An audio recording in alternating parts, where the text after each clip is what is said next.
Donc je me présente, Denis Punier, je suis le directeur général de la société Poral et ça reste la plus grosse société française dans la métallurgie des poudres. Voilà.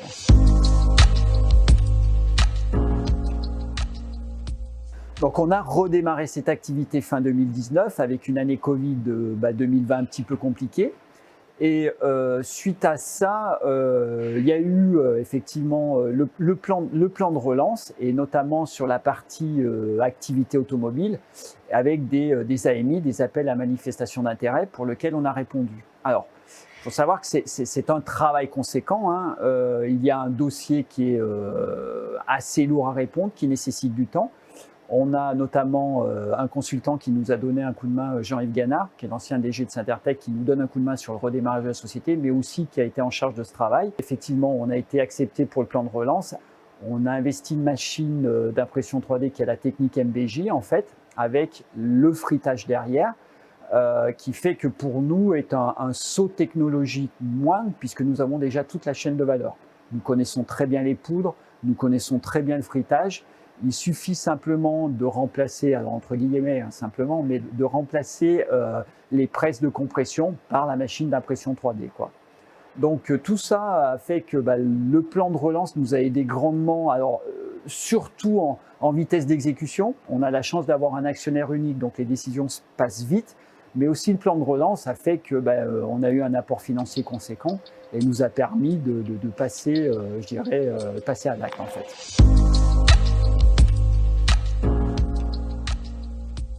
Voilà, l'idée c'est l'industrie poussiéreuse, entre guillemets, c'est de passer sur l'usine 4.0, les nouvelles technos, proposer d'autres sujets. On sait pertinemment qu'on fait des pièces pour l'automobile, des moteurs thermiques, c'est plus dans l'air du temps. On va passer sur des moteurs électriques, les quantités de pièces vont diminuer, il va falloir qu'on se diversifie. L'impression 3D métallique, alors c'était effectivement notre cœur de métier sur la partie métal. Donc là, je veux dire, c'était de sens d'aller sur l'impression métallique pour pouvoir proposer des pièces. Et deux, c'est de proposer d'autres choses au sein de la société Poral pour de la diversification.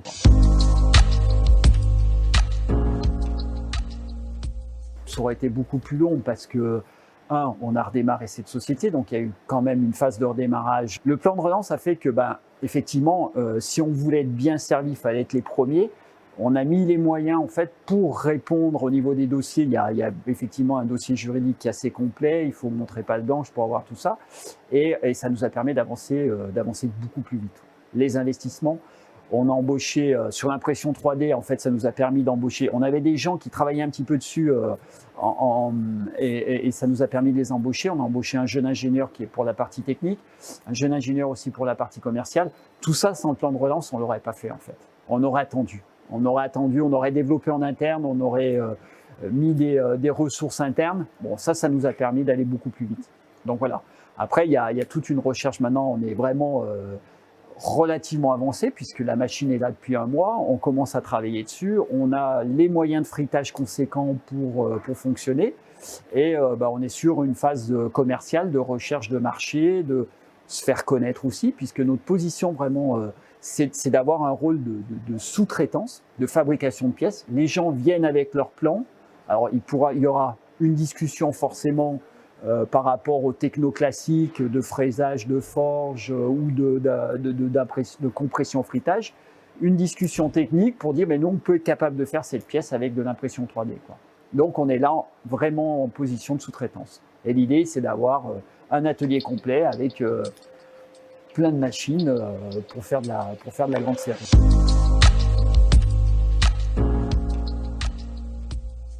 Le plan de relance, c'est une chose, ça fait que on a passé le pas. On est au balbutiement, on s'est dit c'est le moment d'y aller. En fait, tout s'est bien concordé pour y aller. Le plan de relance, la conjoncture fait que beaucoup de gens se regardent, on y va pas. L'ouverture des machines, notamment sur les poudres et la matière qu'on va pouvoir sortir, c'est en train de s'ouvrir. On a de plus en plus de matériaux. Peu d'acteurs sur le marché, sur le MBJ, qui est là pour dire je peux vous faire de la pièce à l'unitaire et passer sur de la grande série. Donc pour nous, c'est une vraie diversification. Aussi sur le fait de se dire je peux très bien passer sur mon ramp-up, dans un premier temps impression 3D, et après revenir sur une techno classique de compression fruitage. Mais c'est de se dire, voilà, j'y vais, c'est le bon moment. Et avec ça, c'est d'attaquer différents marchés. On va pouvoir se diversifier sur, on a parlé du marché du luxe, du marché du sport. Il y a des choses qu'on sent, on est en train de le sentir et ça bouge. Voilà. On a la chance d'avoir toute la techno autour de cette machine. On parlait des poudres, la gestion des poudres, le fruitage. On n'est pas limité par le fruitage, par exemple, puisque on a fait le choix de impression 3D, fruitage derrière. Voilà. Ça nous permet d'avoir des capacités de production qui sont conséquentes. Donc, voilà. Et ça fera forcément monter en régime la société. L'idée, c'est de prendre petite série, moyenne série et de faire fonctionner tout ça en automatique.